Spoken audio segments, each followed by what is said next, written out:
My name is Zania Harper. I am 65 years old, a retired librarian in a quiet town in Vermont.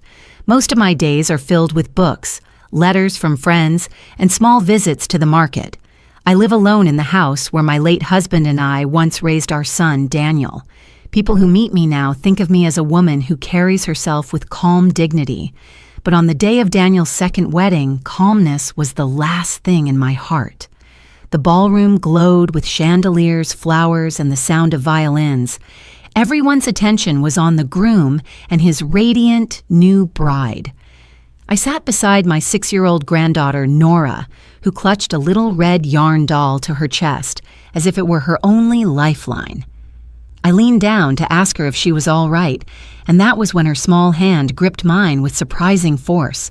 Her fingers trembled against my skin, and in a hushed, shaky whisper, she said, "Grandma, we have to leave right now." I frowned, confused, and before I could even respond, she pointed under the long, draped tablecloth. Her eyes were wide with a terror far too heavy for such a young child. "Look under the table," she breathed. For a moment, I thought she was imagining something, the way children sometimes do when they feel out of place. But the way her voice cracked, the way her lower lip trembled, told me she was not playing. My heart began to pound, though I forced my face to remain calm for her sake.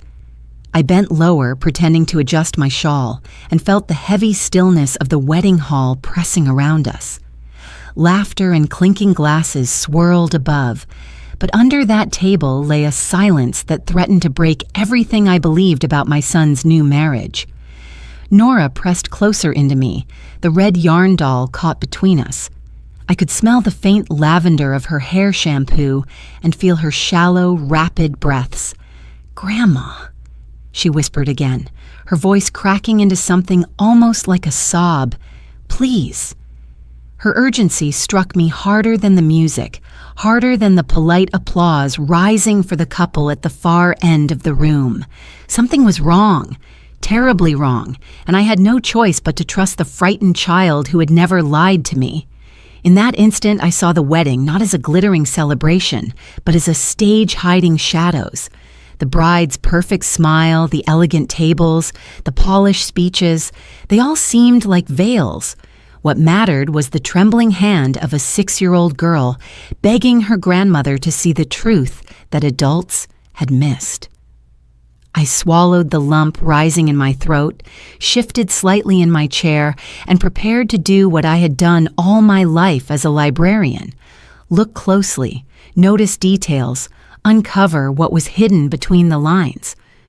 Perhaps you have been in a moment like that, when the room is full of people celebrating, yet you feel utterly alone in knowing something is not right. It is a peculiar loneliness, and it can change the course of an entire family. For me, it began with a whisper and a glance under the table at my son's second wedding. If you have ever felt the silent weight of protecting someone you love, you will understand why I could not ignore her words. And if you stay with me, I will take you through every moment of what happened next, the secrets, the heartbreak, and the quiet strength it demanded.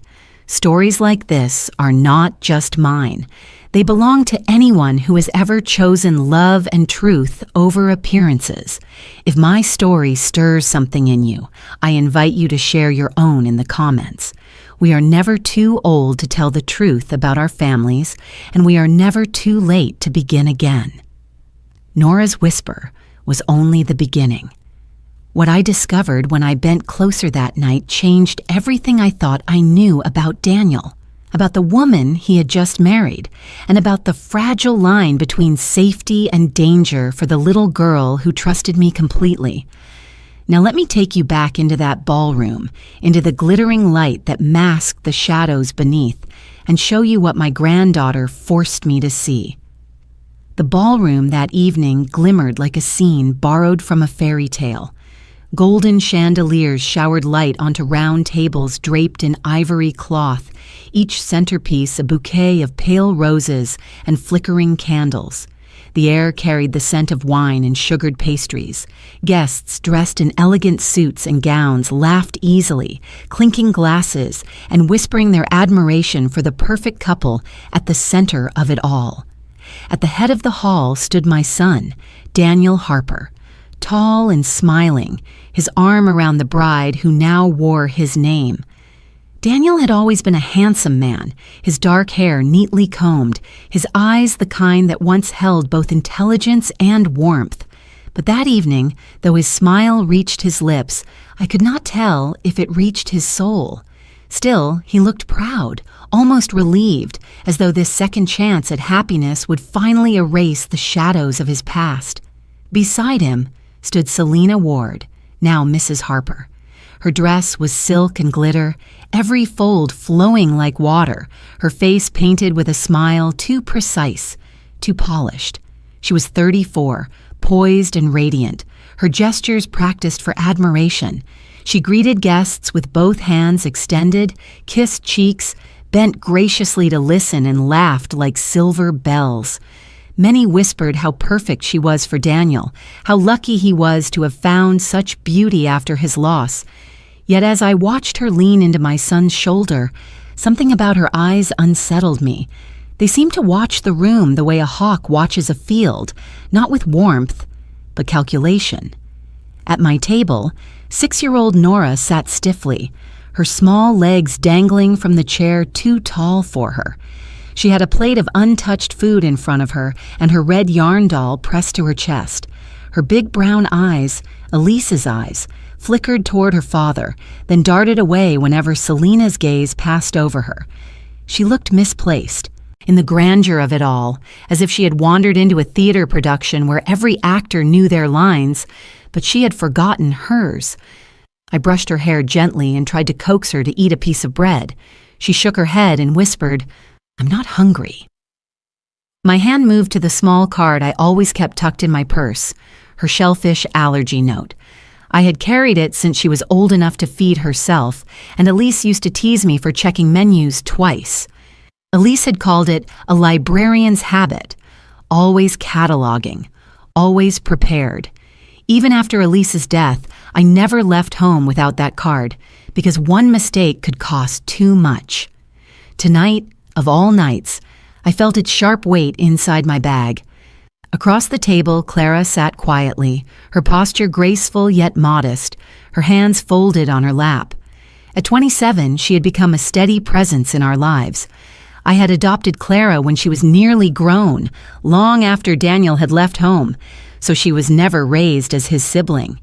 She was more like an aunt or an older cousin, though over time she had become so much more. She filled the silence Elise had left, caring for Nora in ways that went beyond duty. Clara's eyes followed Nora tenderly, watching her with the attentiveness of someone who carried a child's trust like a fragile bird in her palms. She had dressed simply for the wedding, a pale blue gown without glitter, her beauty quiet but undeniable. Guests moved between tables with the fluidity of a tide. Waiters passed with trays of champagne and sparkling cider. Toasts rose in the air, praising Daniel's resilience, praising Selina's grace, praising the hope of new beginnings. I listened, but my mind wandered back to Elise. She'd been the kind of woman who never sought praise, who found joy in bedtime stories and muddy shoes on the porch. Her absence hovered in the room like an uninvited ghost, unseen but undeniable. For Daniel, this day was meant to mark the end of mourning and the start of something brighter. For me, it was impossible to pretend that a life could simply be replaced. Selina drifted toward our table for a moment, her hand brushing lightly over Nora's hair. "How is my little flower?" she asked sweetly. Nora stiffened, clutching her doll closer, her lips pressed shut. Selina's smile never faltered, but I saw her eyes flicker with something sharper than annoyance. She patted Nora's shoulder and turned back to the crowd with effortless charm, her laughter floating once more into the glittering air. Daniel approached us soon after, his expression glowing with the pride of a groom. "Mom," he said, leaning to kiss my cheek, "thank you for being here. It means the world." His voice held the familiar timbre of my little boy, the one who used to bring me wildflowers from the yard. Yet when he spoke, I also felt the distance that had grown between us in recent years, a space filled with work, loss, and now a new wife who seemed to want to shape him into her world. Nora tugged my sleeve, whispering, "Grandma, can we go home after the cake?" I kissed her forehead and told her we would see, though my heart clenched at the thought of her discomfort. A child's instincts are rarely wrong, and I promised myself I would pay attention. Around us, the music swelled, violins reaching a crescendo as Daniel lifted his glass to toast the future. Guests cheered, glasses clinked, and Selena leaned into his side, the picture of triumph. But under the table, my granddaughter's small hand never let go of mine, her fingers cold with worry. Her silence spoke louder than the orchestra, and I understood. This wedding was not just a celebration, it was also a test, and perhaps even a danger. There are moments in life when memory feels more vivid than the present, and that night in the ballroom, my thoughts kept slipping back to Elise. As the music played and the crowd laughed around me, it was her voice I heard, her laughter I remembered echoing in the kitchen of my old house. Elise had been more than a daughter-in-law. She was like the daughter I never had until Clara came later. She had a way of drawing people in, not through grandeur or charm, but through kindness so genuine it softened every corner of a room. I remembered one evening, years ago, when Nora was still a toddler. She had been running a fever that wouldn't break. Her cheeks flushed, her small body restless and hot. Daniel was away for work, anxious from a distance but helpless to return. Elise stayed awake all night, rocking Nora gently, humming old lullabies her mother had sung to her. I had sat on the couch nearby, offering tea and quiet prayers, and I watched Elise's devotion with a heart both aching and grateful. At dawn, Nora's fever broke, and Elise wept with relief, her hair damp against her temples, her voice hoarse from singing. That was the kind of mother she was, steady, uncomplaining, and fierce in her love. It still felt impossible that she was gone. The accident had come without warning, a single brutal curve in the road on a rainy night. Daniel had called me past midnight, his voice hollow, the words hardly making sense. "She's gone, Mom," he had whispered, as though saying it too loudly would make it more real.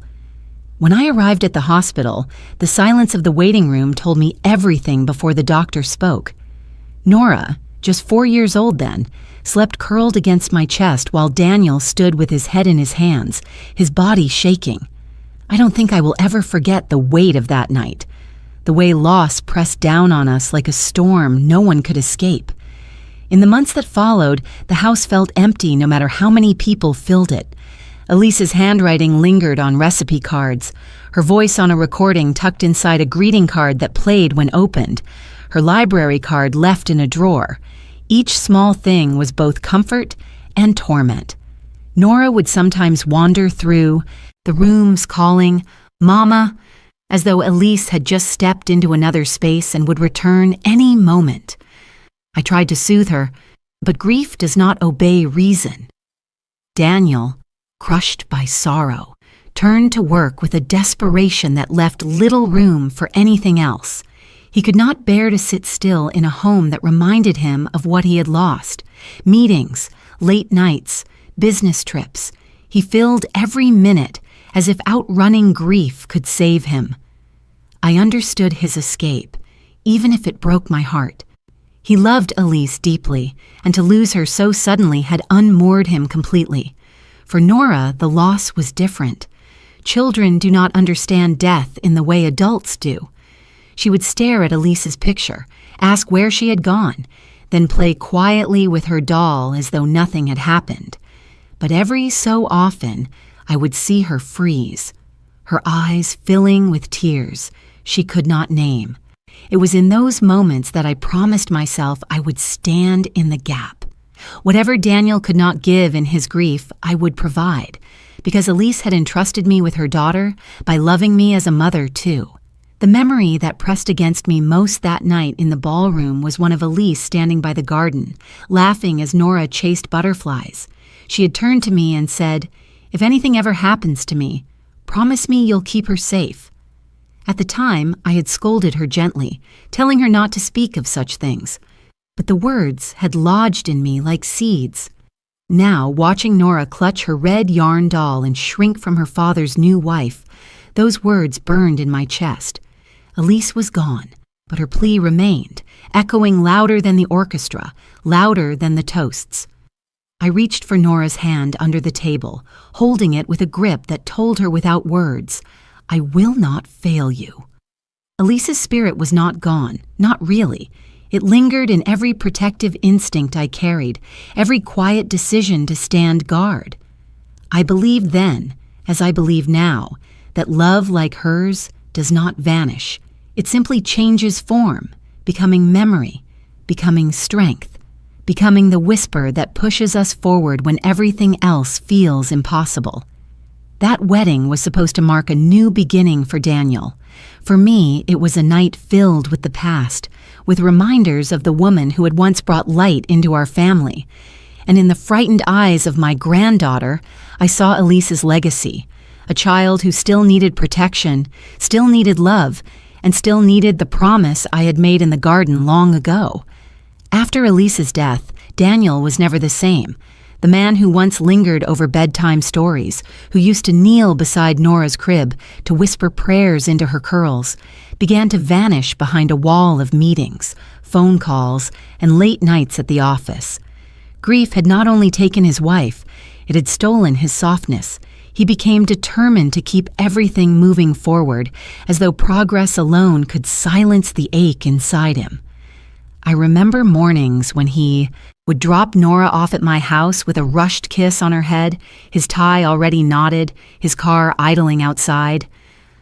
"Thanks, Mom," he would say, his voice clipped, his eyes darting to the clock. He always promised he would be back before bedtime, but more often than not, he returned long after she was asleep.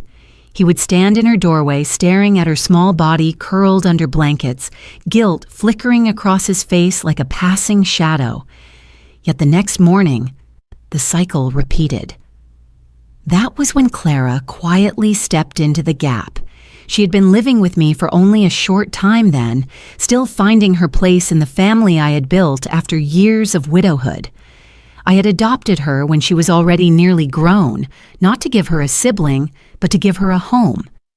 Daniel, by then a man in his 30s, had accepted her as my choice, though they were never raised as brother and sister. Still, I had not expected the bond she would form with Nora, a bond that proved to be more healing than any of us could have imagined. Clara had an artist's soul. She carried a sketchbook everywhere, filling it with drawings of flowers, people on the street, or sometimes the old rocking chair in the corner of my living room. She began to invite Nora to draw with her, placing crayons and paper on the kitchen table. At first, Nora scribbled absent-mindedly, her grief too fresh, but soon she started to create pictures of houses, of smiling faces, of the little red yarn doll Elise had made for her. Clara never corrected her lines or pushed her to be neat. She only encouraged her, praising each stroke as if it were a masterpiece. In those moments, Nora's laughter returned in small bursts, fragile but real.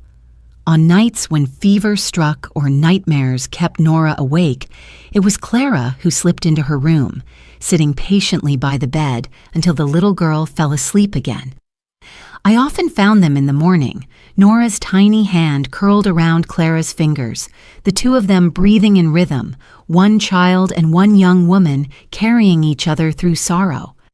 Those images carved themselves into my memory as proof that family is not always blood. Sometimes it is the love we choose and the care we give without condition. Daniel noticed, though he rarely spoke of it. I would catch him watching Clara and Nora together, Clara tying a scarf around the child's neck before school or helping her build a kite in the yard. His expression would soften briefly, but then he turned away, burying himself in work once more. Perhaps he was ashamed of how much he had withdrawn. Perhaps he did not yet know how to live in the emptiness Elise had left behind.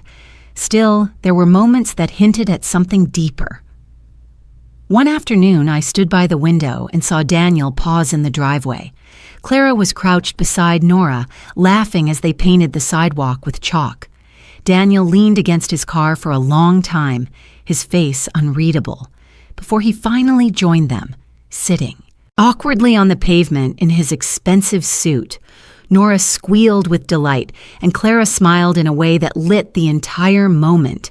It was brief, but it told me something important. The part of Daniel that Elise had loved was not gone forever. It was simply buried, waiting for the right kind of patience to draw it out again. Clara, for her part, never sought recognition. She carried her role as though it were natural, not forced. She packed lunches with handwritten notes tucked inside, little hearts or reminders that said, "You're brave," or "I believe in you." She made sure Nora's allergy medicine was always close at hand. She memorized the list of foods to avoid, repeating it until it was second nature. She never asked Daniel for thanks. She simply acted, as though Elise had passed a torch directly into her hands. I sometimes wondered if Clara's feelings for Daniel were changing. There were moments when her eyes lingered on him, a heartbeat too long, when her voice softened just slightly in his presence. It was not the affection of a sister. It never had been. It was something more complex, born out of respect, empathy, and the strange alchemy of two people surviving grief together. I did not judge it, nor did I encourage it. I only watched, knowing that time and truth would reveal whatever path lay ahead. Through it all, Nora remained at the center. She began to draw family portraits again, and sometimes Clara appeared in them, standing beside me holding Nora's hand. It was as though the child had chosen her place in the family long before the rest of us dared to name it. Looking back, I see those years as a fragile bridge between what we lost and what we were becoming. Daniel was adrift, Clara was steady, and I was the watchful keeper of promises made to Elise. None of us knew what storms lay ahead, but one thing was certain. Clara's presence was no accident. She was the quiet anchor that kept us from breaking apart entirely. The first time Selena stepped through the doorway of my home, the air itself seemed to tighten. It was a Saturday evening in early autumn, the kind where the trees in Vermont blazed with red and gold outside, their colors reflecting in the windows. I had set the dining table carefully, hoping for a meal that would feel welcoming. Roast chicken, fresh bread, roasted vegetables, dishes Elise used to make, dishes I thought might put Nora at ease. Yet the moment Selena entered, draped in a cream-colored coat and carrying a smile polished to perfection, I sensed that this dinner would not be about comfort. It would be about performance. Daniel followed close behind her, carrying a bottle of wine and looking slightly more relaxed than I had seen him in months. His eyes sparkled with something close to pride, as if presenting Selena to us was a triumph, a promise that life was moving forward. "Mom," he said warmly, kissing my cheek, "thank you for hosting. This is important to me." Selena stepped forward with a graceful tilt of her head. "Mrs. Harper," she said in a voice smooth as silk, "I've heard so much about you. Your home is beautiful." She placed her coat over the chair as though she were accustomed to being waited on, her hands delicate, her perfume faint but sharp. I thanked her politely, watching how her eyes traveled around the room. They lingered on the family photographs along the mantel, pictures of Daniel and Elise, of little Nora holding up finger-painted masterpieces, of Clara and me at the library fundraiser. Selena's smile never wavered, but I noticed the faint narrowing of her eyes when they paused on Elise's photograph, the one framed in silver. She turned quickly back to Daniel, her hand slipping into his as if to reassert her place. Nora had been sitting quietly at the table, her red yarn doll pressed tightly against her chest. She wore a pale dress and white socks, her hair brushed smooth, though no ribbon could tame her unease. When Daniel introduced Selena, saying, "Nora, this is someone very special to me," the child's eyes dropped to her plate. Selena leaned toward her with a rehearsed sweetness. "Hello, darling," she cooed. "I brought you a little treat." From her purse, she produced a small wrapped candy and set it in front of Nora. Nora shook her head, clutching her doll tighter. "No, thank you," she whispered, her voice barely audible. Selena's smile faltered for a fraction of a second before she recovered. "Of course. Maybe later." Her hand brushed the candy aside, but I caught the sharp glint in her eyes before she turned back to Daniel. Clara, sitting beside Nora, gently slid the plate of bread closer. "Nora, would you like some with butter?" she asked softly. Nora nodded and took a small piece, her hand still trembling. Clara's calm presence filled the silence Selena had left, wrapping it in quiet assurance. Dinner began with forced pleasantries. Daniel spoke about work, about the new clients he was managing, about the trips he would need to take in the coming months. Selena chimed in with polished anecdotes about galas she had attended, the charities she supported, and the books she had read cover to cover. I listened politely, nodding when required, though I noticed how her stories always circled back to admiration, how others admired her, how she admired herself. Every so often I caught Clara's eyes across the table. She said little, but her gaze shifted often to Nora, watching her chew each bite slowly, watching her lips press together when Selena's hand brushed Daniel's. Clara seemed to understand the silent language of the child's unease, even if Daniel remained blind to it. At one point, Selena asked about Elise. "She must have been remarkable," she said, her voice low and sympathetic. The room grew still. Daniel's fork paused halfway to his mouth. I studied Selena's expression. It was perfectly measured, yet I felt... The question was not born from genuine curiosity, but from a need to compare herself. "She was," I answered firmly. "Elise was remarkable. She loved deeply, and she made this house a home." My words hung in the air like an unspoken boundary. Selena smiled politely, but her eyes cooled for just a moment. The meal continued, though the warmth I had hoped for never arrived. I noticed how Selena's compliments landed like drops of oil on water, sliding across the surface without ever soaking in. "This bread is delightful, Mrs. Harper. Did you bake it yourself? These flowers, are they from your garden?" Each remark was elegant yet distant, as though recited from a script. Nora remained quiet through most of the evening, eating only when Clara gently encouraged her. Several times I saw her press her face into the yarn doll, her small shoulders stiff. When Selena reached to pat her hand, Nora drew back sharply, shaking her head. Daniel chuckled lightly, trying to smooth over the awkwardness, but the discomfort did not disappear. It only deepened, like a shadow spreading across the room. After dessert, while Daniel poured wine for the adults, Selena excused herself to make a phone call in the hallway. The moment she left, Nora whispered urgently to Clara, "I don't like her." Clara stroked her hair, glancing at me with quiet concern. I leaned across the table and whispered back, "It's all right, sweetheart, you don't have to." When Selena returned, her smile was once again firmly in place. She took Daniel's arm as if to anchor herself there, presenting the image of unity, of perfection. To anyone else, she might have seemed like the flawless bride-to-be, gracious and composed.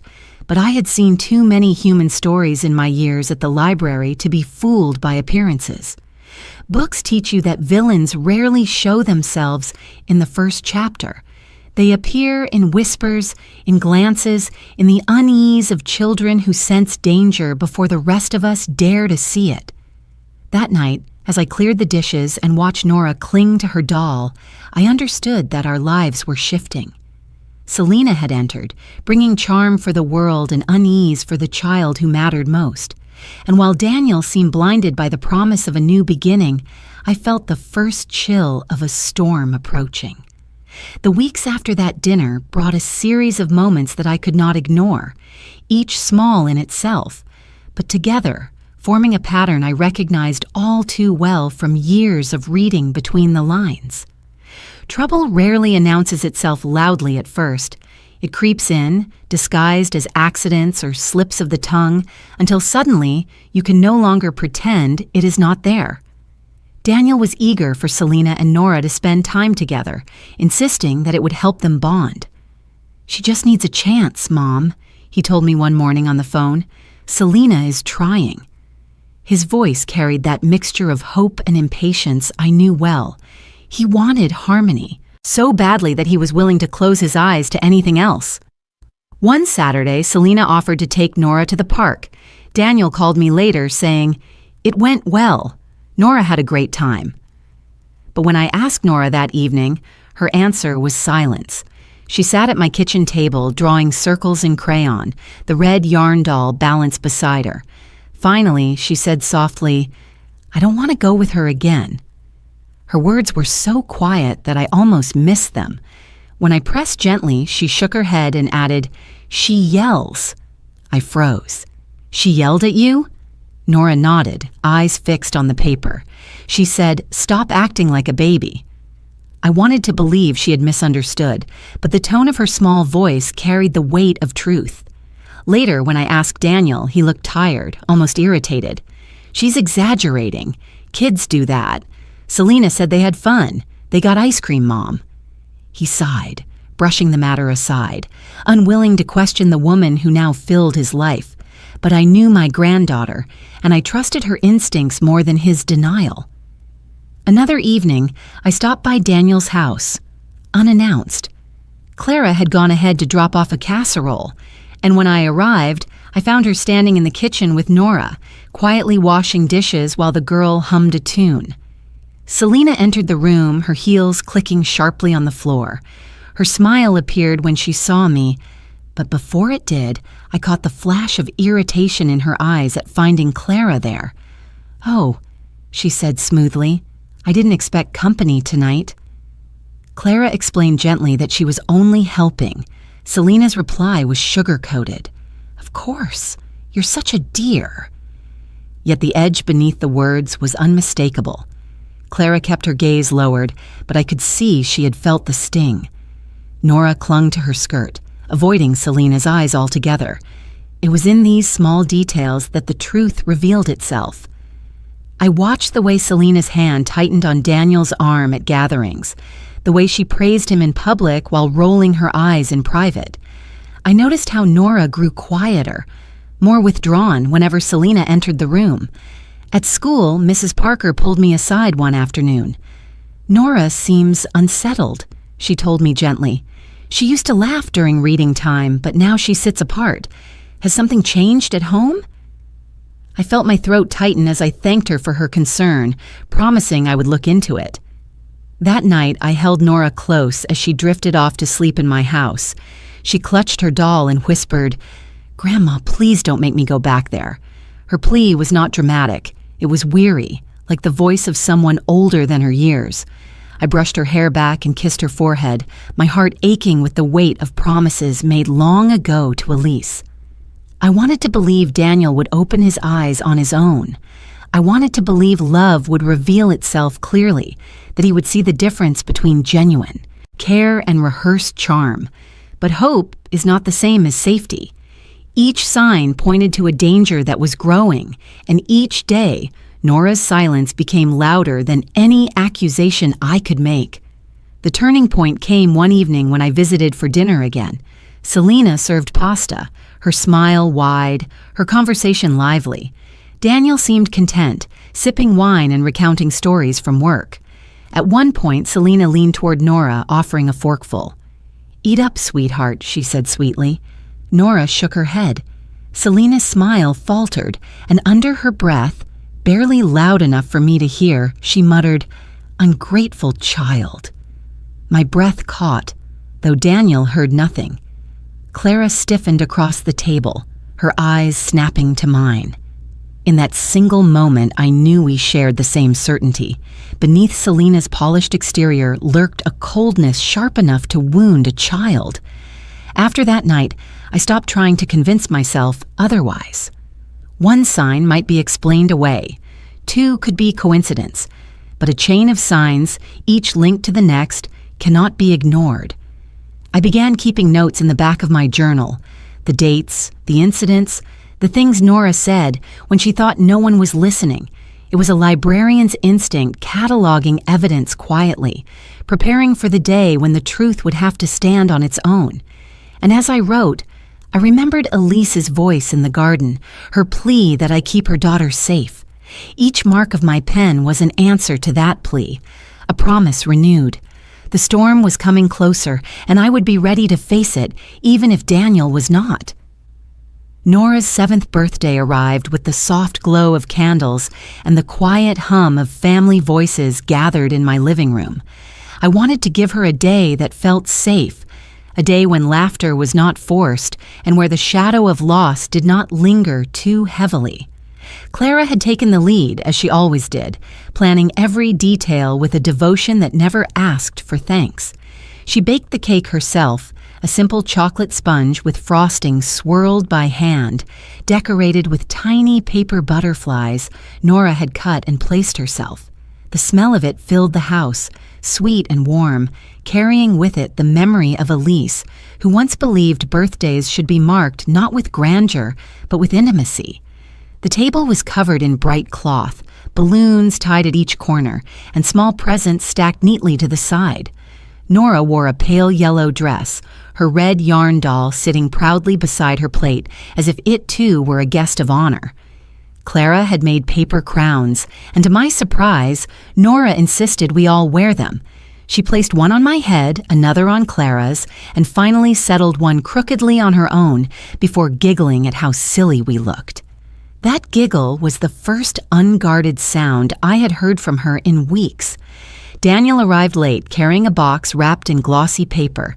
He kissed Nora's cheek, wished her happy birthday, and looked around as if apologizing for his absence. His eyes lingered briefly on Clara, then softened when they met mine. For a moment, I saw the boy he once was, the one Elise had loved so deeply. Behind him, Selina entered with her usual poise. She carried no gift in her hands, though she offered compliments about the decorations and the cake, her smile stretched as though painted on. She stood slightly apart, her posture elegant but detached, observing rather than joining. When it came time for the cake, Clara lit the candles, and we all sang. Nora's eyes shone in the candlelight, her small hands clasped together. As the song ended, she squeezed her eyes shut, whispered a wish we could not hear, and blew the candles out in one strong breath. Smoke curled into the air, and I prayed silently that her wish was for peace. After cake, Nora hurried to the corner where her crayons and paper waited. Clara followed, kneeling beside her as she bent to draw. Selina stayed behind, sipping a glass of sparkling cider, her gaze cool. Daniel busied himself gathering plates, trying to bridge the distance he felt but could not name. Nora drew with an intensity rare for her age, her crayon strokes deliberate and sure. She spoke little, her tongue peeking from the corner of her mouth in concentration. Clara leaned close, murmuring encouragements, her hand resting lightly on the child's back. I watched from the armchair, letting the scene unfold, sensing that something important was forming in those lines of wax and paper. When Nora finished, she lifted the drawing high with both hands, her face glowing with pride. "Grandma, Aunt Clara, look!" she cried. We gathered around her, and she held the paper out for us to see. The picture was simple yet powerful, 3 figures standing together under a blue sky. One was tall with gray hair, that was me. One was smaller with brown curls, that was Nora herself. And one was Clara, drawn with a long dress and a smile that stretched wide. There was no 4th figure, no Daniel, no Selina. Nora pressed the drawing against my chest, then against Clara's, her voice clear. "This is my family," she said softly but firmly, as if declaring a truth that could not be denied. A silence followed, heavy and unspoken. Daniel, standing with a plate in his hand, froze as the words reached him. His face flickered with something between guilt and pain. Selena's smile cracked for the first time that evening, her eyes narrowing just enough for me to see. She quickly looked away, pretending to admire the flowers on the table, but her grip on her glass tightened until her knuckles turned white. Clara, touched beyond words, bent down and hugged Nora gently. "Thank you, sweetheart," she whispered, her voice breaking slightly. Her eyes shimmered as she pressed a kiss to the child's hair. I placed my hand over both of them, feeling Elise's presence in that moment, as if she too were leaning close, approving of the bond forming so naturally. It was a simple drawing, nothing more than crayons on paper, yet it carried the weight of truth that children speak without hesitation. Nora had named the love she trusted, the people she felt safe with. The absence of others in that picture was not an accident. It was a declaration. As the evening wound down, Nora pinned the drawing to the refrigerator with a magnet shaped like a butterfly. Each time I passed it that night, I felt its quiet power. It was not a rejection shouted in anger, but a gentle unveiling of what she longed for most, a family built not on appearances but on sincerity. Later, when the guests had gone and the house fell quiet, I found Daniel standing in front of the refrigerator, staring at the picture. His shoulders were tense, his eyes shadowed. He reached out once, as if to remove it, but then pulled his hand back. Instead, he sighed deeply and turned away, leaving the drawing where it was. Clara, from the doorway, had seen the same. Our eyes met, and without words, we knew this small piece of paper had spoken louder than either of us ever could. The morning after Nora's birthday, I walked her to school. The autumn air was crisp, carrying the scent of leaves scattered across the sidewalk. Nora held my hand tightly, her yarn doll tucked under her arm, as always, the drawing from the party still fresh in my mind. She had pinned her truth to the refrigerator without hesitation. Children rarely disguise their feelings. They speak them with crayons and whispers, and it is up to us to listen. That afternoon, when I returned to pick her up, her teacher, Mrs. Parker, asked if she could have a word with me. She was a gentle woman in her 40s, with kind eyes behind wire-rimmed glasses. We stood just outside the classroom, while the other children spilled into the hallway. Mrs. Parker lowered her voice, careful not to alarm Nora. "Mrs. Harper," she began, "I've noticed a change in Nora. She used to be one of the more cheerful children in class, always eager to share her stories. Lately, she seems withdrawn. She sits alone at recess, and sometimes she doesn't answer when I call her name. Yesterday, she refused to participate in group reading. I asked if something was wrong at home, and she wouldn't say, but her eyes—" She paused, searching for the right word. Her eyes looked frightened. The weight of those words pressed into me. I thanked Mrs. Parker, assuring her I would speak with Nora. My heart ached as I watched my granddaughter walk toward me, her backpack bouncing lightly with each step. She smiled faintly when she saw me, but I could tell it was the kind of smile children put on when they are trying to be brave. That evening, after dinner at my house, I found her sitting on the living room rug, sketching quietly. Clara had gone into the kitchen to clean up, humming a tune as she washed the dishes. I knelt beside Nora, stroking her hair gently. "Sweetheart," I said softly, "your teacher told me you've been quiet at school. Is something troubling you?" Nora froze, her crayon hovering over the paper. She glanced toward the kitchen, then back at me. Her lips parted, then closed again, as if the words were caught in her throat. I touched her hand, waiting. Finally, in a trembling whisper, she said, "I don't want to go back to Daddy's house." My breath caught. I had suspected as much, but hearing it spoken out loud pierced me. "Why not, darling?" Tears welled in her eyes, spilling over as she clutched her doll. "Because she's there," she sobbed. "Selena. She doesn't like me. She tells me I ruin everything. She said if I wasn't here, Daddy would be happy." I felt a rush of cold fury and sorrow, though I kept my face calm for Nora's sake. My arms wrapped around her, holding her tightly as she cried into my shoulder. "Oh, my love," I murmured, "none of that is true. You are the light of this family. You are the reason your daddy smiles at all." Clara came in quietly, her hands still damp from the sink. She knelt on the other side of Nora, gently wiping her tears. "Sweetheart, you are perfect just the way you are," she whispered. "Don't ever believe anyone who tells you otherwise." Nora clung to both of us, her sobs slowing into hiccups. When she finally pulled back, she looked at me with solemn eyes. "Grandma, please don't make me go back there, please." I smoothed her hair and kissed her forehead. "I promise you, I will do everything I can to keep you safe."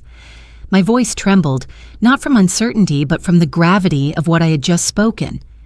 Later that night, after Nora had fallen asleep in Clara's bed, I sat alone at the kitchen table with my journal. I wrote down her words exactly as she had said them, every syllable etched into the page. I noted Mrs. Parker's concerns, the birthday drawing, the whispered confession. I cataloged it all, just as I had cataloged books for years, not because I doubted her, but because I knew that one day evidence would matter. Clara joined me quietly, her hair loose around her shoulders. She sat across from me, her expression heavy. "I've seen it too," she admitted. "The way Selena looks at her when no one's watching. It's cold. Like she's annoyed Nora even exists."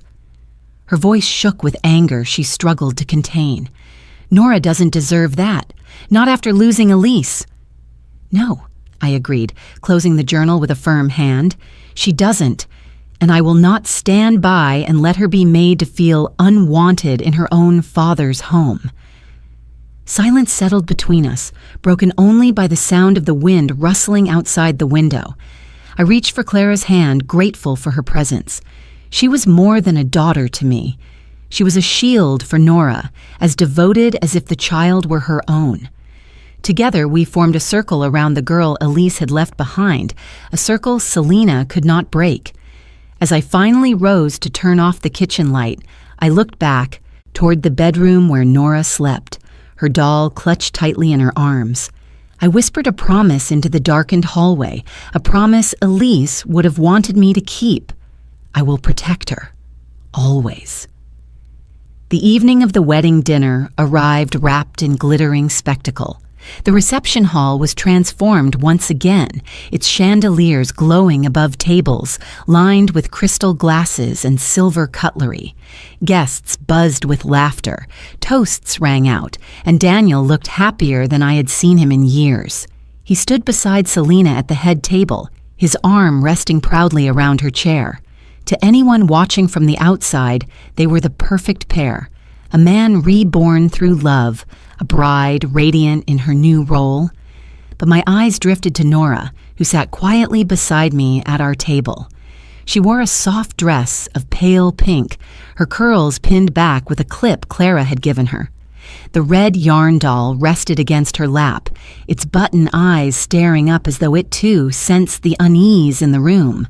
Nora tapped her fingers nervously on her napkin, her gaze flitting to the platters that waiters carried past. When the first course arrived, I felt my heart stop for a beat. On each plate lay a row of shrimp, pink and gleaming under the lights, resting on a bed of greens. The scent reached my nose and immediately set me on edge. Nora stiffened in her chair, pushing her plate slightly away. I reached for her hand under the table, squeezing gently.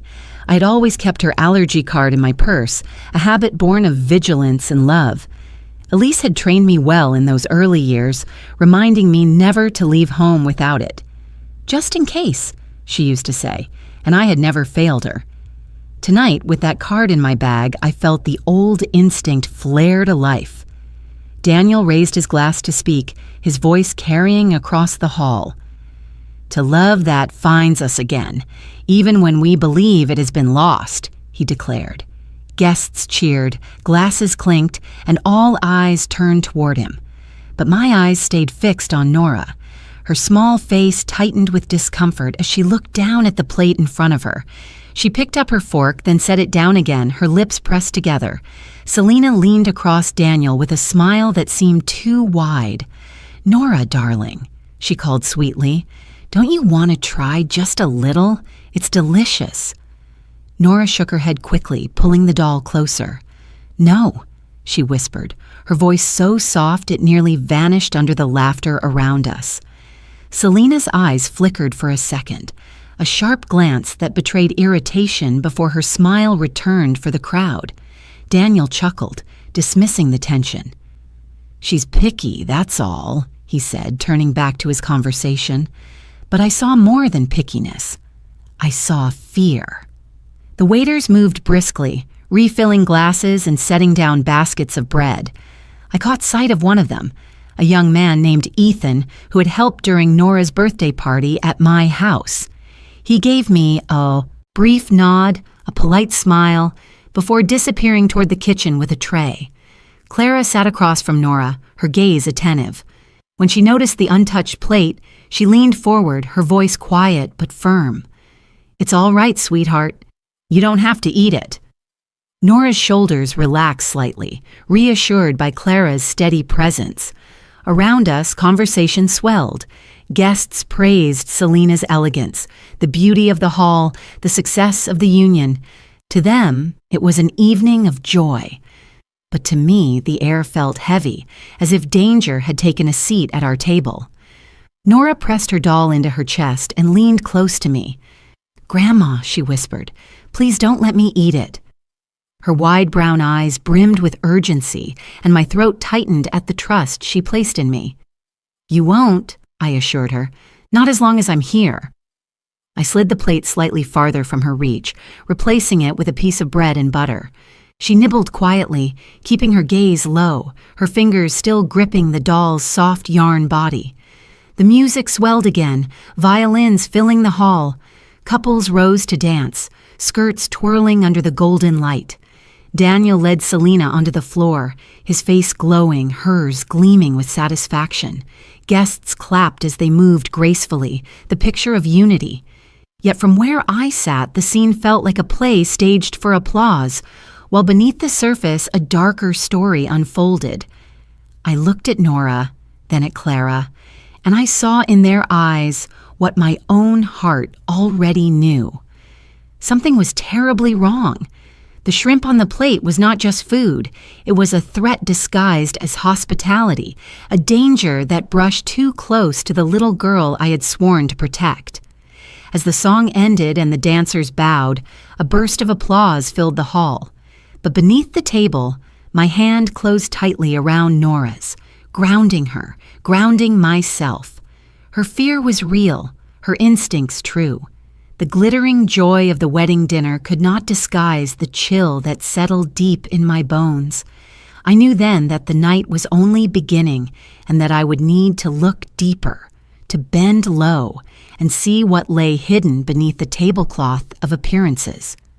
For in that place, under the fabric of celebration, the truth was waiting to be found. The clinking of glasses and the rise of laughter carried across the ballroom as though nothing in the world could touch the joy of that evening. Daniel and Selena stood together at the center of it all, glowing beneath the chandeliers, their smiles painted for every guest to admire. To anyone else, the dinner was perfect, but under the polished surface, danger had been quietly laid, waiting for the one person most vulnerable. Nora sat beside me, her pink dress pressed neatly, her small hands curled tightly around the yarn doll in her lap. She had pushed her plate away, eyes fixed on the polished silverware, refusing to eat. I leaned closer, smoothing her hair back, whispering that she was safe. But I felt her tremble against me, and I knew her unease was more than childish nerves. A waiter passed, collecting dishes. His tray tipped slightly, and a folded piece of paper slipped from it, fluttering to the floor. At first I thought it nothing more than a scrap. But the way Nora's hand clamped down on my sleeve, her eyes widening with dread, stopped me cold. She whispered with the same broken urgency I had heard that night beneath the wedding table. "Grandma, look under." The guests around us laughed at a toast, their attention elsewhere. I slid my shawl from my shoulders, letting it fall so I had reason to bend. Slowly, carefully, I leaned down, lifting the long linen tablecloth. My knees brushed the carpet as I reached under, my fingers searching for the slip of paper that had landed in the shadows. When I found it, my hand froze. It was not a discarded note of seating arrangements or a menu. It was a kitchen order slip marked in bold type, Table 8, Child's Plate, and in sharp handwriting added across the bottom, darker than the print itself, were the words, "Add shrimp." My chest tightened, my breath caught. I read it twice, 3 times, hoping my eyes had deceived me. But the letters were clear, deliberate, undeniable. Someone had ordered shrimp to be placed onto Nora's meal. Not a mistake, not an accident, an instruction. I kept the slip clutched in my palm, my hand trembling against my skirt. My mind raced through every possibility, but the truth was already glaring. Nora's allergy was not unknown. Everyone close to her knew it. Elise had carried that card for years, and I had taken it into my purse the day her mother was buried. I carried it still, even now, resting in the lining of my bag at my feet. To see it disregarded here, no, more than disregarded, targeted, sent a wave of icy clarity through me. I lowered the cloth and sat back upright, pressing Nora close to me. She looked at my face and knew, without my saying a word, that her instincts had been right. The doll slipped from her lap, tumbling to the carpet, landing half beneath the cloth, its red yarn hair brushing the edge of my shoe. I did not reach to pick it up immediately. My eyes stayed fixed on the slip in my hand, its message burning like fire. The music swelled again and applause filled the air as Daniel raised his glass for another toast. He spoke of beginnings, of gratitude, of second chances. Selena glowed beside him, her hand sliding down his arm, her eyes sweeping across the crowd as if soaking in their approval. She looked toward our table, smiling faintly at Nora as if to remind the child of her presence, her dominance. And all the while, the slip of paper burned in my palm like proof of a secret act hidden beneath a veil of celebration. Clara leaned closer, sensing something in my face. "What is it?" she whispered. I shook my head, slipping the note quietly into my purse. "Later," I mouthed. Her eyes narrowed, but she trusted me, enough not to press further in that moment. She shifted her chair slightly closer to Nora, placing her hand gently on the child's back, anchoring her. I forced myself to remain composed. I smiled politely when guests passed by, accepted compliments about the decorations, even lifted my glass when Daniel looked my way. But every movement felt heavy, every word felt hollow. All I could see was the instruction written in that careless hand, the attempt to turn celebration into tragedy. Beneath the table, I reached again for Nora's fallen doll, lifting it into her lap. She clutched it tight, her small chin lifting as if she, too, understood the gravity of what had nearly happened. The innocence in her face mixed with something deeper, the quiet knowledge of a child who had learned too soon that not everyone who smiles means well. I could not confront it there, not yet. To shout in the middle of the ballroom would have caused chaos, disbelief, excuses. I needed clarity. I needed proof stronger than one piece of paper slipped from a waiter's tray. But inside me, a fire lit that would not go out. Elise's voice echoed in memory, her plea in the garden, her trust in me. Keep her safe. And I knew then that this wedding, this glittering hall, was not a beginning. It was a battlefield cloaked in flowers and music.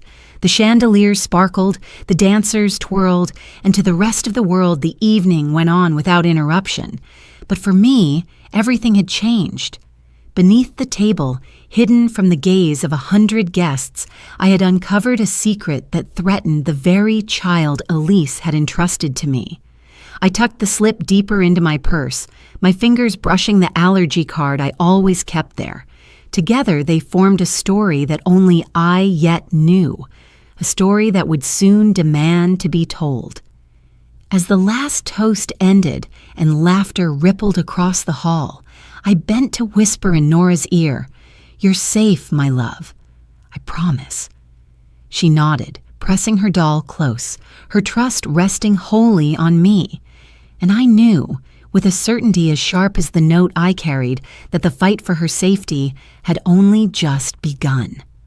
The ballroom was still alive with chatter and music when I excused myself quietly, keeping my purse clutched tight against my side.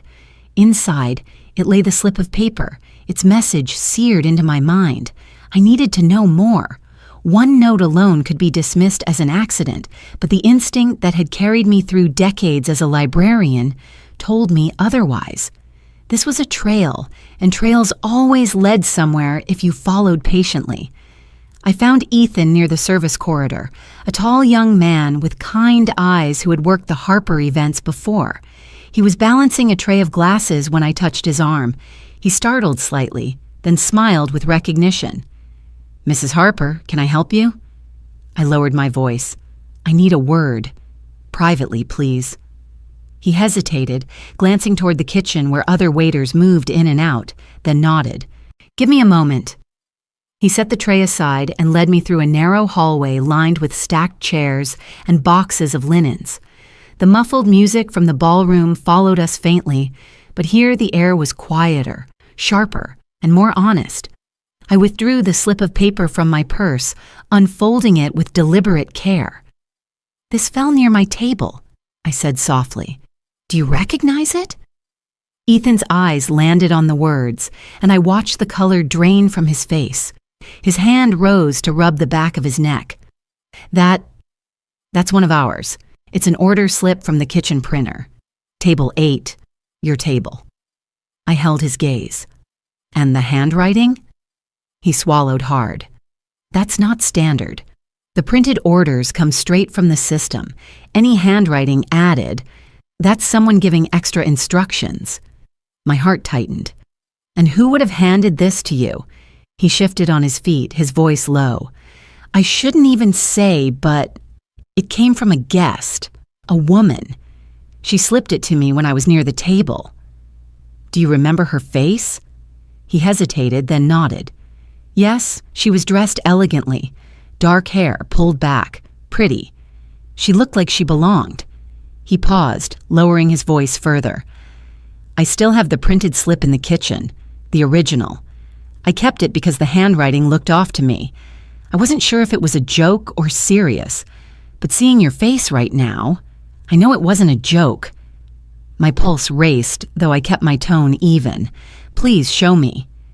He disappeared into the kitchen and returned a few minutes later with a folded sheet. The order line was identical.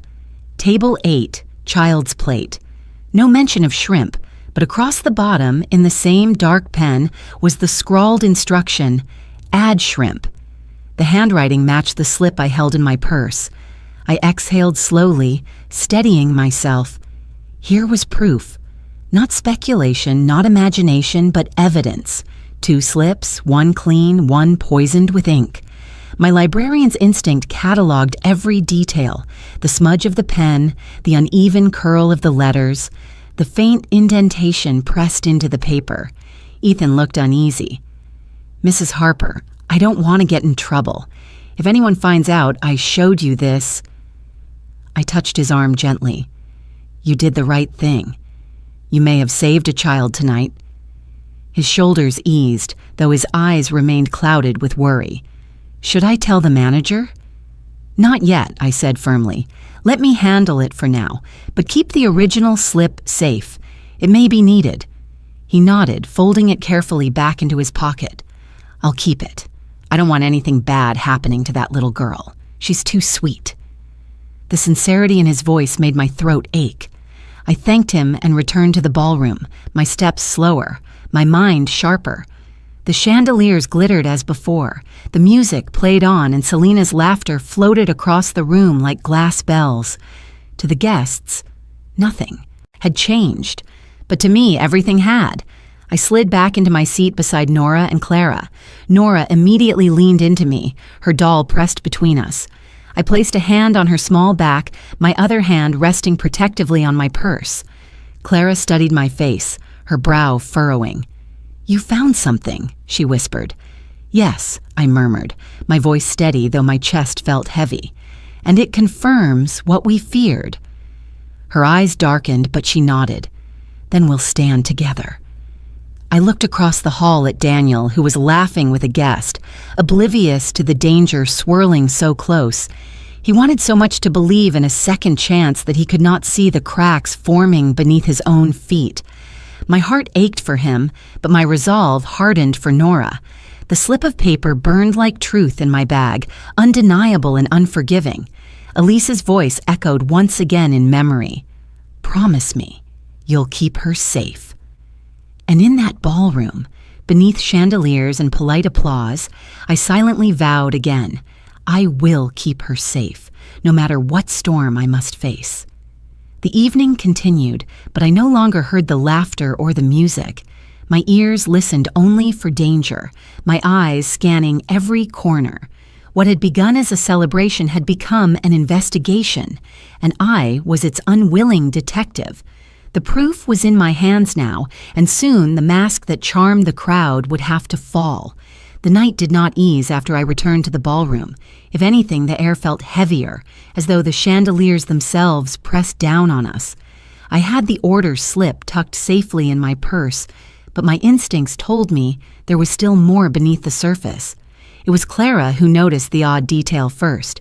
She leaned closer, her eyes sharp. "Look at Nora's place card," she whispered. I glanced down. The card perched neatly above her plate read N. Harper, written in the same elegant script as the rest. But Clara shook her head.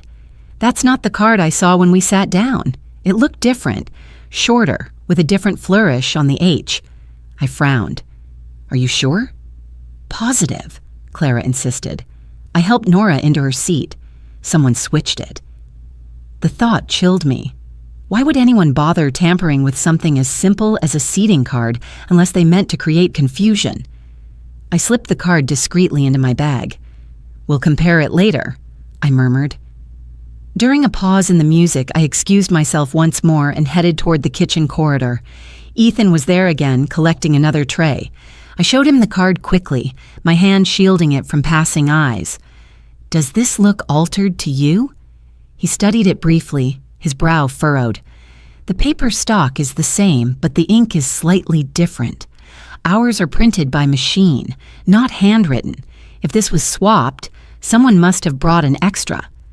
The pieces did not fit neatly. If the plan had been only to add shrimp to Nora's plate, why change the card? Unless the goal was to place her somewhere else entirely, perhaps closer to someone in the catering line who could carry out instructions unnoticed. Could it have been a mistake? I asked, though even as the words left my mouth, I knew the answer. Ethan shook his head. "It's too deliberate. We log seating cards carefully. If one was swapped, someone wanted her in a specific spot." I thanked him and slipped the card back into my purse with the slip of paper. Two objects now sat side by side, whispering of danger. Both pointed to planning, to intent, yet still the figure behind it remained hidden in shadows. When I returned, Clara's eyes searched mine. "Well?" "It may be nothing," I said carefully, not wishing to alarm Nora, "but we'll hold on to it." Across the hall, Selena laughed with a cluster of guests, her gown shimmering in the light. She looked every bit the flawless bride, her posture elegant, her charm intact. But I remembered the flicker in her eyes at Nora's birthday, the muttered words at dinner, the way her smile sharpened when the child recoiled. I watched her now, wondering if she knew I carried evidence in my purse, wondering if her mask would hold once the truth was revealed. Daniel caught my gaze briefly, raising his glass toward me with a smile. I forced one back, my heart heavy. He was blind to the web tightening around his daughter, eager to believe the picture of perfection painted before him.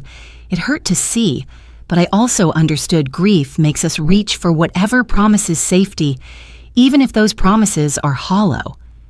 Nora tugged my sleeve gently. "Grandma," she whispered, "why is my name card in your bag?" I stroked her hair. "Because sometimes people make mistakes, sweetheart, and I like to keep things safe." She seemed satisfied with the answer, clutching her doll once more. The orchestra struck up another song, couples rising to dance. Laughter echoed, champagne sparkled, and the evening unfolded as though nothing lay beneath its sheen. Yet beneath the table, my fingers brushed against the card and the slip in my purse. They felt like anchors, proof that appearances could not be trusted. Later, as the plates were cleared and dessert prepared, I excused myself briefly to the powder room. In the mirror, I studied my own reflection. A woman of 65, hair streaked with gray, eyes lined by years of both books and sorrows. I looked tired, but behind the fatigue burned determination. Elise's voice still rang in memory. Keep her safe. I had not faltered yet, and I would not now. The false lead of the card might distract some, pointing suspicion toward a careless caterer or a misprint, but I knew better. I could feel the pattern forming, a deliberate chain leading toward the truth. Whoever had orchestrated this had underestimated a librarian's eye for detail and a grandmother's instinct for protection. When I returned, Nora had fallen asleep against Clara's shoulder, her doll tucked under, her chin. Clara met my eyes, her expression steady. We both knew this was not over. The night still had revelations waiting, and the mask of joy would not last forever. The orchestra played its last lively note as the dessert plates were set down, and a hush of contentment fell over the ballroom. Glasses clinked, laughter rolled like a tide, and the chandeliers cast a golden glow on the polished floor. To the guests, it was an evening of triumph, a union to be celebrated. To me, it had become a theater of danger and deception. I could feel the weight of the two objects in my purse, the seating card and the order slip, pressing against the lining like stones. They were small things, fragile in appearance, but together they carried the power to shatter the image so carefully crafted before us. My heart beat heavily as I thought of Elise, as I thought of her plea that I keep her daughter safe. The moment to remain silent had ended. Daniel rose to give a final toast, his voice carried proudly, filled with the warmth of wine and the joy of being surrounded by family and friends. To new beginnings, he declared, raising his glass high, to love that endures, to family. Family. The word sliced through me. Nora shifted in her chair beside me, clutching her doll, her eyes darting toward her father with longing and unease. Clara's hand rested gently on her back, steady as a rock. Selena stood with her arm looped through Daniel's, her smile flawless, her poise unbroken. I pushed back my chair and stood. The sound of it scraping the floor drew heads toward me. My voice was not loud, but it carried. Years in the library had taught me that stillness commands more attention than shouting. Before this evening ends, I said calmly, there is something that must be addressed. A ripple of curiosity spread among the guests. Daniel's smile faltered. "Mom," he began, but I lifted my hand. "This note," I continued, withdrawing the folded slip from my purse, "was found beneath our table." I unfolded it slowly, the paper trembling only slightly in my fingers. It reads, Table 8, Child's Plate, and then written by hand, Add shrimp.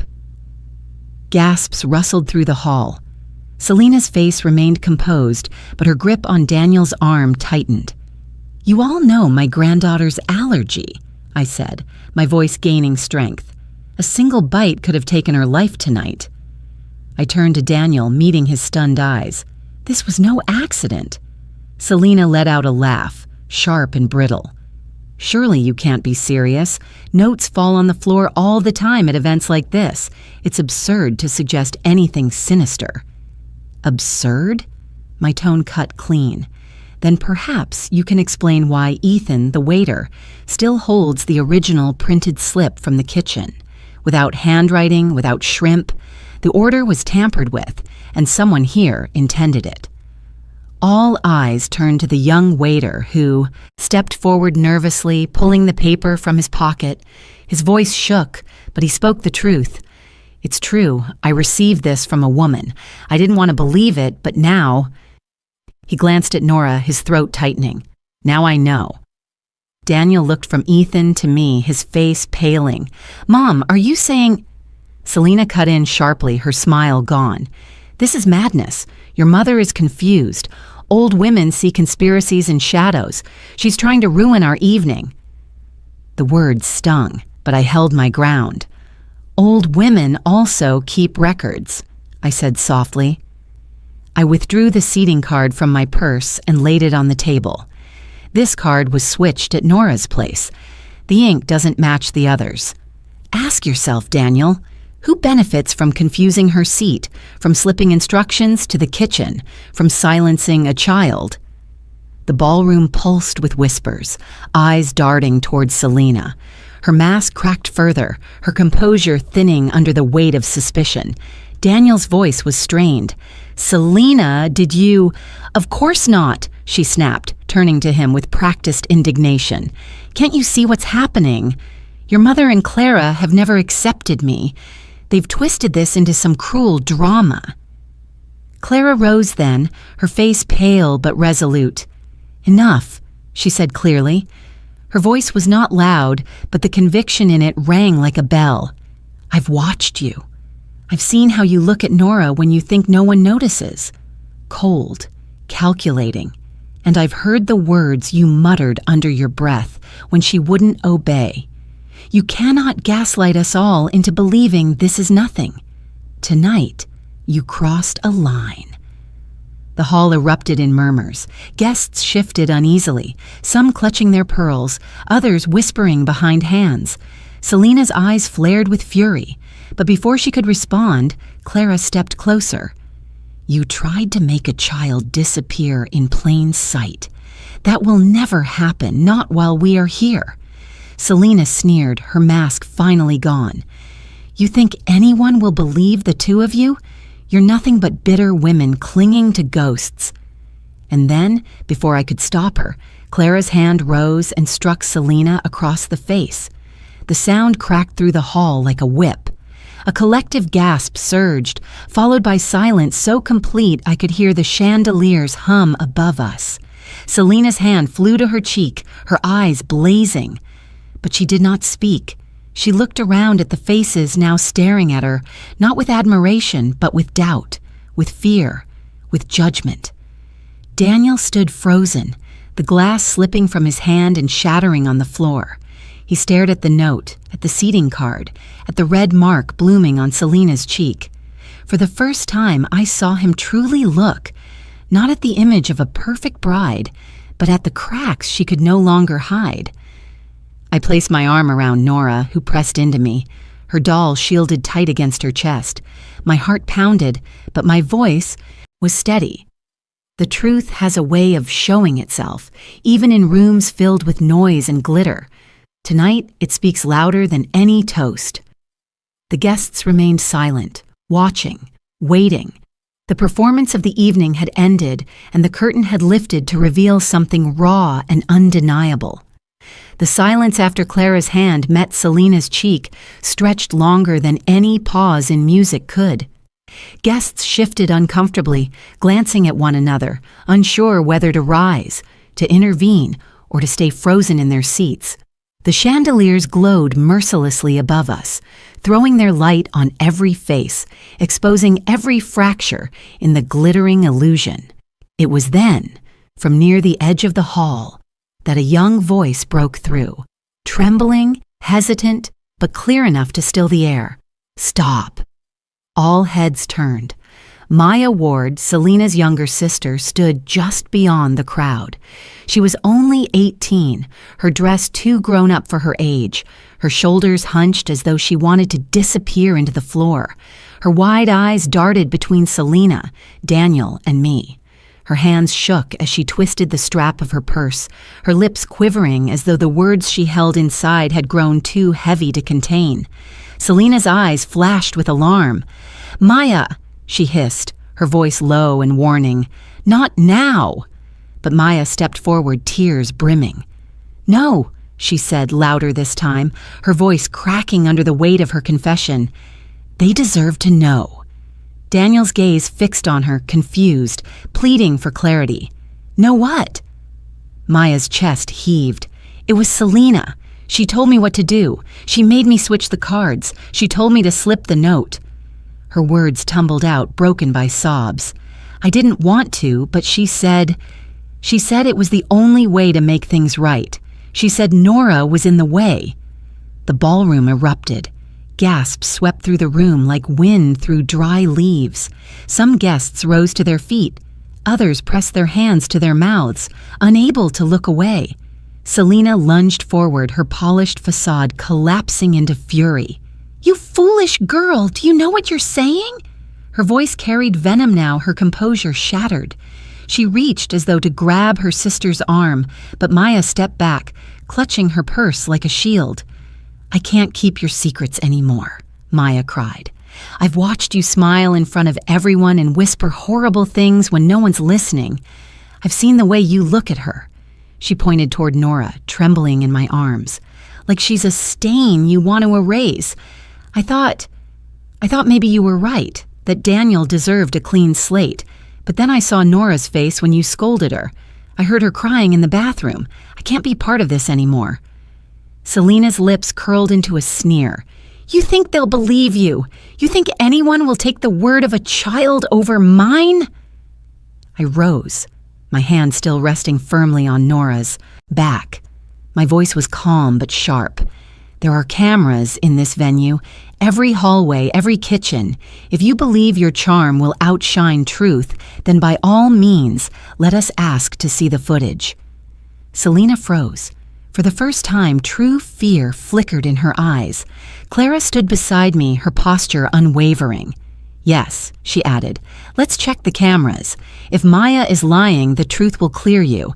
If she's telling the truth—" Her words hung like a blade. The guests murmured, whispers rising into a wave of discontent. Selena looked around, realizing her once adoring audience had turned into a jury. Daniel's face drained of color as he stared at his bride, disbelief battling with dawning recognition. "Maya," he said hoarsely, "is this true?" Maya wept openly now, nodding. "I'm sorry, Daniel. I'm so sorry. I didn't know what else to do. She said it would be quick, that no one would notice. But I couldn't. I couldn't let Nora get hurt." The weight of her words pressed the room into silence again. Selena's chest rose and fell rapidly, her fury simmering just beneath her skin. She looked like a cornered animal desperate for escape. Daniel staggered back a step, running a hand through his hair. "Selena," his voice cracked, "tell me she's lying. Tell me this isn't who you are." Selena opened her mouth, but no words came. Only a bitter laugh slipped through, sharp and hollow. "You're pathetic," she spat at him finally. "So desperate for comfort you couldn't see what was in front of you. Did you really think I wanted to raise another woman's child?" The words cut through the hall, cruel and undeniable. Guests gasped, some stepping away from her as if the venom might spill over. Daniel's face crumpled, his eyes shutting against the blow. I felt Nora press her face into my shoulder, trembling. I stroked her hair, whispering softly, "You're safe, my love." Clara's hand found mine briefly, steadying me. Selena's mask had fallen completely, her contempt laid bare for all to see. Maya sobbed openly, clinging to the edge of a chair, but her truth had already shifted the tide. The guests no longer looked at Selena with admiration. They looked at her with horror. Daniel opened his eyes at last, his voice low but resolute. "Enough," he said. His hand trembled, but his tone held steel. "This ends tonight." And with that, the illusion of happiness shattered, leaving only truth standing under the chandeliers. The ballroom no longer pulsed with music. The orchestra had fallen silent, their bows frozen mid-air, as if the very strings of the violins refused to play for what had just been revealed. Guests stood in clusters, whispers spreading like cracks in a pane of glass. Selena stood rigid, her cheeks flushed with rage, her eyes darting wildly for an escape that no longer existed. Daniel's face was a portrait of devastation. His shoulders sagged, his hand trembling as he tried to steady himself on the back of a chair. He had spent months believing in the promise of renewal, of happiness rebuilt. Now, in front of his family and every guest, that promise had been exposed as hollow. Two men from the venue's security staff approached quietly, their black suits sharp against the golden light. One gestured toward Selena with a firm but professional tone. "Ma'am, we'll need you to step outside." She let out a sharp laugh, brittle and jagged. "You think you can escort me out like some criminal?" Her eyes swept across the room, desperate for allies, but found none. Even her sister stood apart, her face streaked with tears, unable to meet her gaze. Daniel straightened slowly, as though gathering strength from somewhere deep within. His voice cracked, but did not waver. "Selena, enough, go." For a heartbeat she glared at him, her lips curling with contempt. But the pressure of silence, the eyes, the evidence, the truth, pressed too heavily against her. She jerked her arm away from the guard's gentle hold, but allowed herself to be led across the room. The click of her heels against the polished floor echoed like nails driven into wood, final and unyielding. As she passed, her eyes met mine, cold, sharp, unrepentant. Yet beneath the fury, I thought I saw something else. The terror of a woman who had built her life on illusion and watched it crumble in one evening. She turned her face quickly away, her back rigid, as the guards escorted her through the tall double doors. They closed behind her with a heavy thud, and just like that, the performance of perfection ended. The silence that followed was suffocating. Guests shifted awkwardly, unsure whether to applaud, to comfort, or to leave. Nora pressed into me, her yarn doll crushed between us. Clara's hand rested on her small back, a steady anchor in the storm. Daniel's knees seemed to give way, and he sank slowly until he was kneeling before Nora. His hands shook as he reached for her, his voice breaking. "I'm so sorry, sweetheart. I should have protected you. I should have seen." Tears streaked his face, his grief laid bare before his daughter and the entire hall. Nora looked at him with wide, trembling eyes. She did not speak, but her tiny hand reached out, resting against his cheek with a tenderness that broke every heart in the room. Daniel closed his eyes, pressing her palm to his face, his shoulders shaking. Then, with a sudden clarity, he reached for his own hand and tugged at the gold band that had so recently been placed there. The wedding ring slid free, catching the chandelier's light before he set it down on the linen of the table. He placed it beside the damning slip of paper that had exposed the truth, a silent declaration that this marriage was over. Gasps rippled through the crowd. The gesture was simple, but its weight was enormous. In removing that ring, Daniel cut ties not only with Selena, but with the false happiness he had tried so desperately to build. The sound of the band resting on the table was quiet, yet it seemed to echo louder than any music had all evening. I felt tears burn in my own eyes. For years, I had watched my son drift further from the man Elise had loved, consumed by grief and blinded by the need to fill the void. Now, kneeling before his child, stripped of illusions, I saw a flicker of the Daniel I once knew. Broken, but honest. Clara moved closer, kneeling as well, her hand resting lightly on Nora's shoulder. Together they formed a fragile circle, father, daughter, and the woman who had become the quiet guardian between them. I remained standing, my hand resting on the back of Nora's chair, holding myself steady.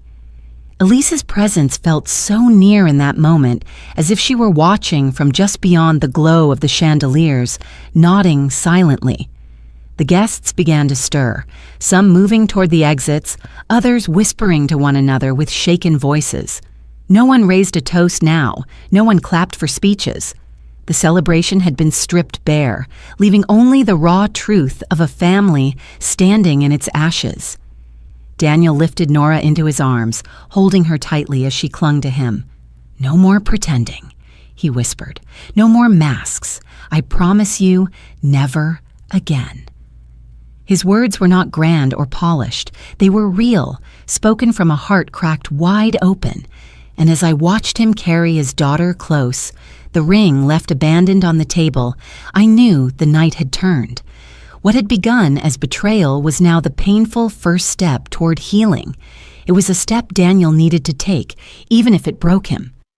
The days that followed the wedding did not carry the sound of violins or the glow of chandeliers. Instead, they brought quiet mornings and hushed evenings, spaces filled not with spectacle, but with the small, steady acts of care that breathe life back into broken hearts. Nora returned to my house, her world turned upside down, yet steadied by the familiar walls and the constant presence of Clara. Clara took to the rhythm naturally, as if she had been preparing for it her whole life. The first morning, she was already in the kitchen before the sun had risen, standing over the stove in her faded apron, carefully preparing a small lunchbox. Inside, she placed a sandwich cut into the shape of a star, a note folded neatly beside it. "You are loved, always."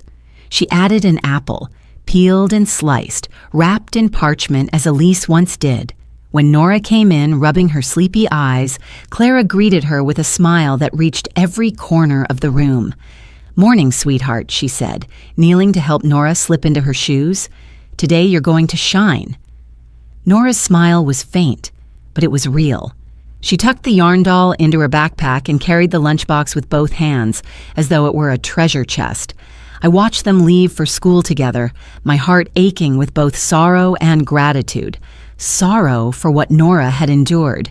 Gratitude that she now had Clara to catch her every time the ground threatened to fall away. That afternoon, Clara and Nora went to the park. The wind was sharp, carrying the bite of early autumn, but Nora's laughter cut through it as she ran across the grass.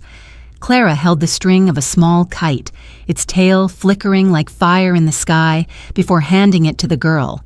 "It's yours now," she said, her voice steady.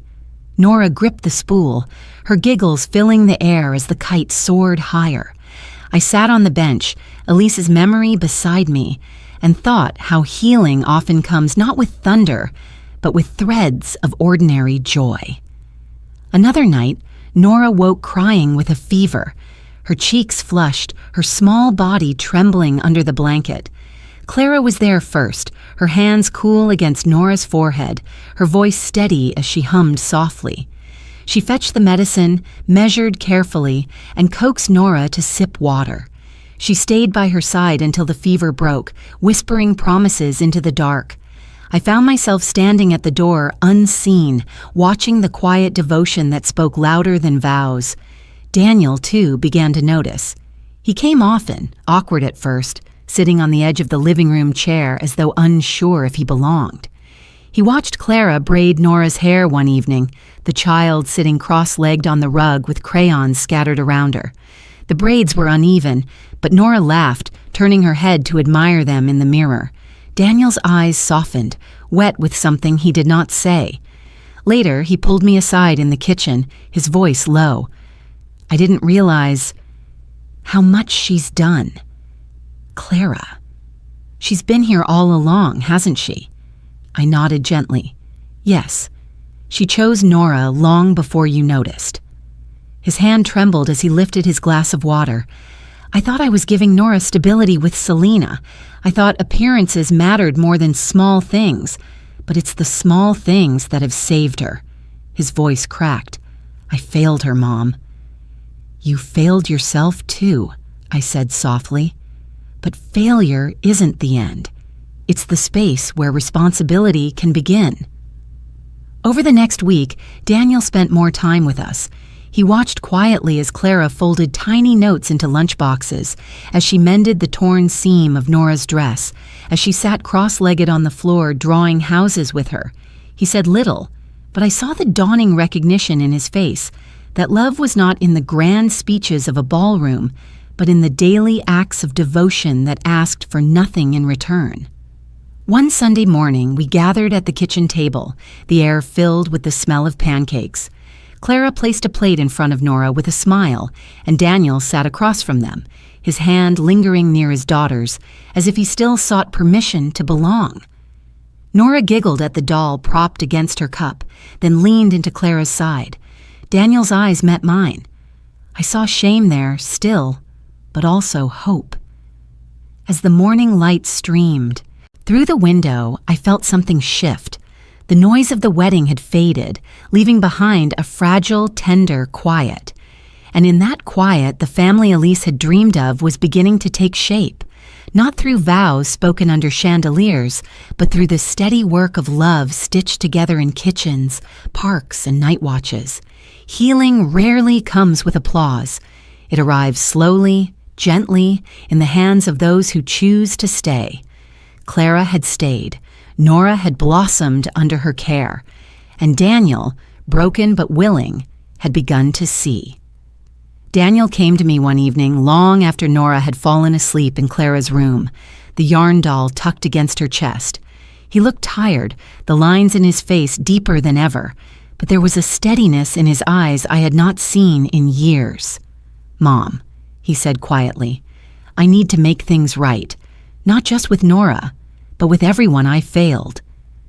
The next day, he asked me to come with him to the wedding venue. Together, we walked through the now empty hall that only days before had been filled with music and laughter. The chandeliers still glittered, but the air felt different, stripped of illusions.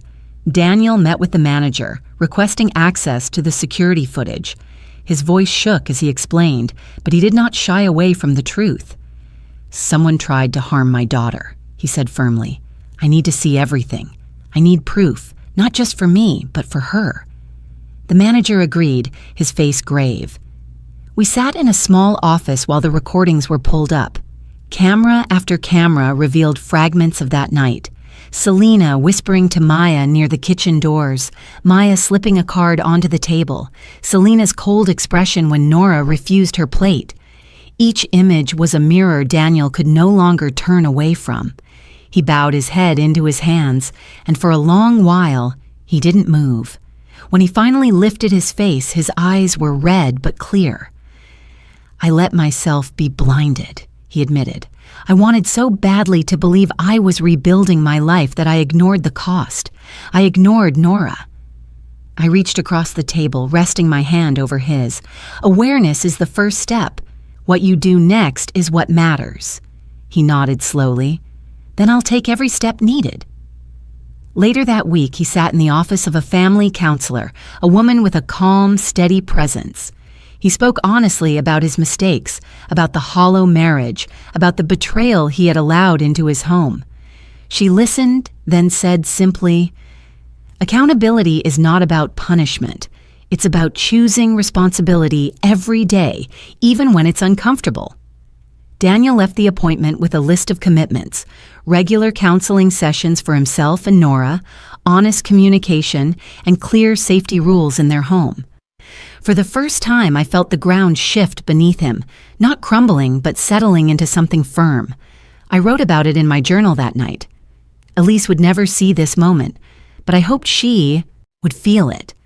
Daniel was learning at last that fatherhood is not about perfection or appearance. It is about showing up again and again and owning the weight of one's choices. The following weekend, the house was quiet in the late afternoon.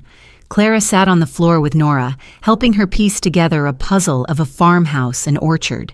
Daniel watched from the armchair, his hands clasped, his expression soft but uncertain. When the final piece slid into place, Nora leaned against Clara, giggling. She turned suddenly, her small hand resting on Clara's cheek. Her voice was innocent, yet it carried the weight of something profound. "I want Aunt Clara to be my mommy." The room stilled. My breath caught, and Daniel's head lifted sharply. Clara froze, her eyes wide, then softened as she looked down at the little girl in her lap. "Sweetheart," she whispered gently, "you already have a mommy in heaven who loves you, and I'm just here to take care of you." But Nora shook her head, curls bouncing. "I know, but I want you to. You make me feel safe, like Mommy Elise." Her words tumbled out with the simple truth children carry. Daniel pressed a hand to his mouth, his shoulders shaking. He rose slowly, crossing the room until he stood before his daughter and Clara.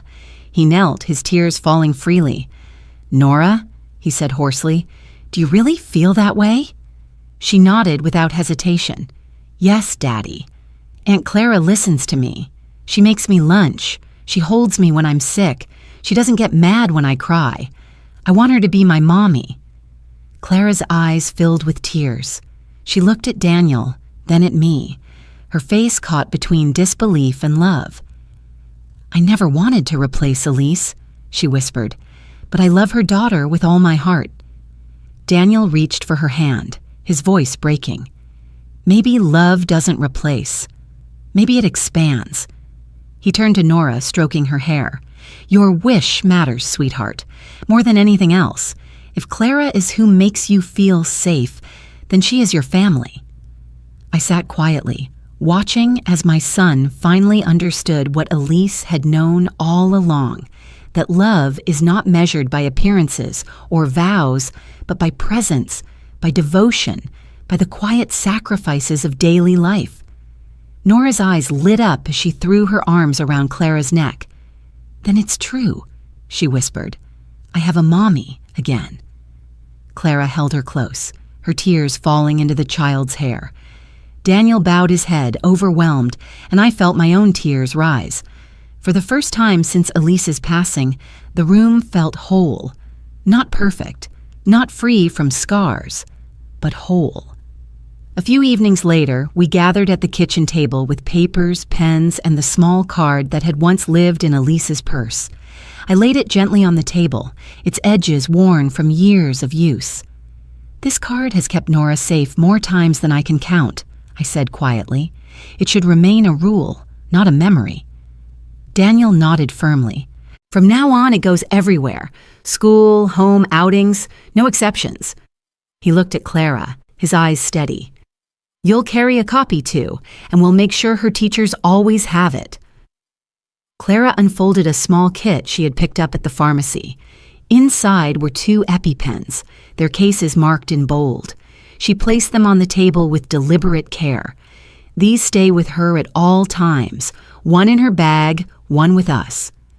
Nora sat between them, her doll resting on her lap, watching with wide eyes.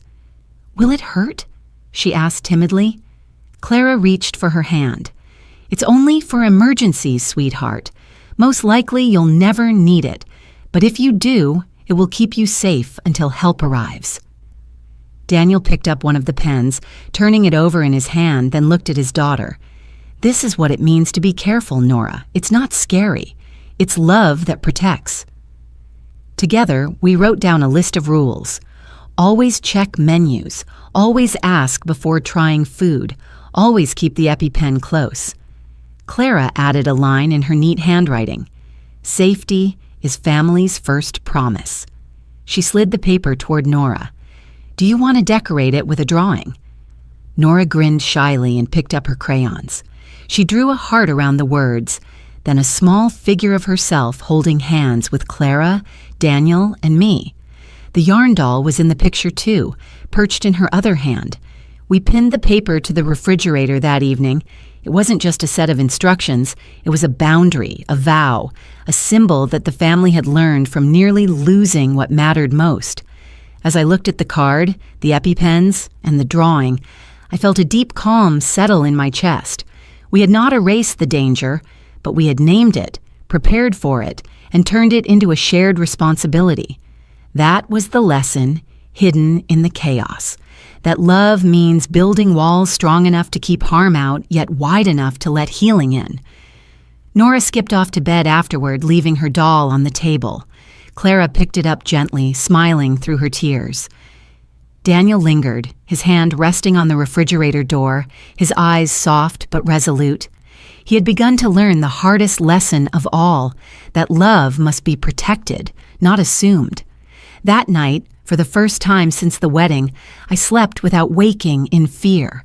The golden beat of safety had been struck, not in spectacle, but in the quiet certainty of boundaries drawn with love. The house was quiet again, the kind of quiet that carries peace instead of fear. Weeks had passed since the wedding unraveled, and life had fallen into a rhythm shaped by healing.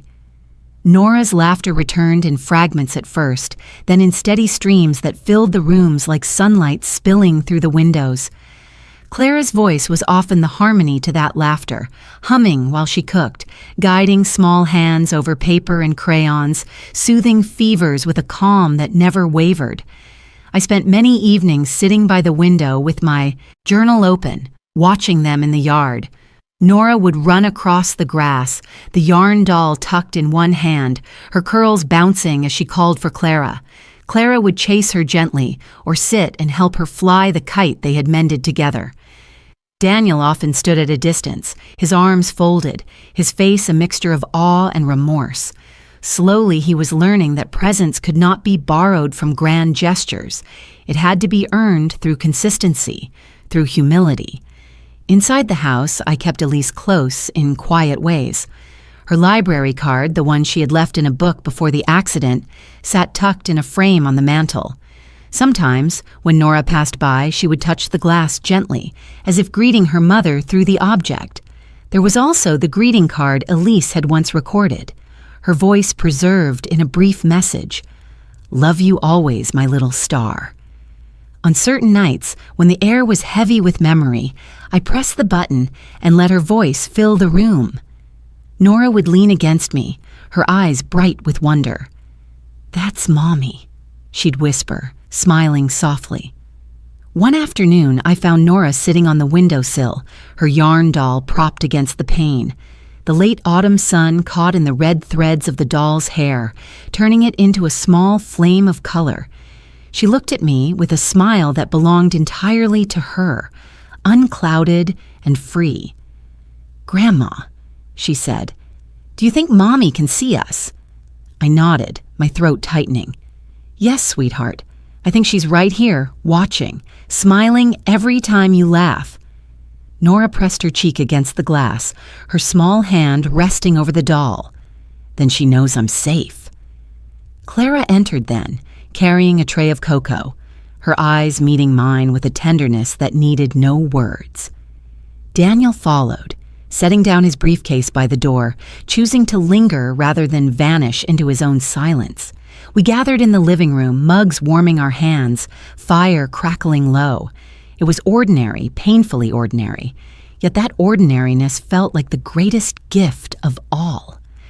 I thought back to that moment under the wedding table, to the slip of paper that had revealed the danger hidden in plain sight. It seemed a lifetime ago, though only weeks had passed. Fear had nearly stolen from us what Elise had entrusted, but instead it had drawn us closer. The yarn doll that had once fallen to the ballroom floor now sat safely on the sill, guarding the home where Nora was loved and seen. As I wrote in my journal that night, I realized something that had taken me years to understand. Family is not defined by ceremonies or appearances. It is chosen every day, in the meals packed with care, in the nights spent awake by a sick child's bed, in the courage to face our mistakes and seek redemption. Clara had chosen Nora from the beginning. Daniel was learning to choose her now. And I, in my quiet way, had chosen to keep watch, to carry Elise's promise like a candle never allowed to burn out. When I closed my journal, I looked once more at the framed library card on the mantel. My fingers brushed its edge, and I whispered a prayer into the quiet. "We're keeping her safe, Elise, just as you asked." The house was still, but not empty. It pulsed with the love of those who remained, with the memory of those we had lost, with the unspoken vow that what had been nearly broken would be guarded more fiercely than ever.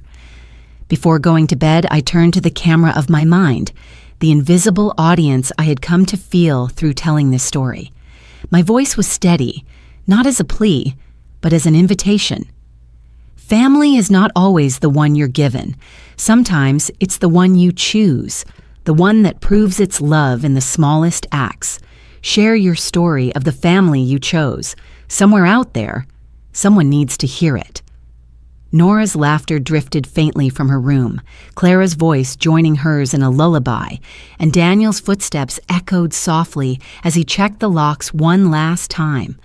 I closed my eyes, letting the sound of them carry me into peace. For the first time in years, my heart rested easy. The doll sat on the windowsill, bathed in moonlight, its red yarn hair a beacon, a reminder of what had been lost, of what had been saved, and of the love that would continue long after the chandeliers dimmed.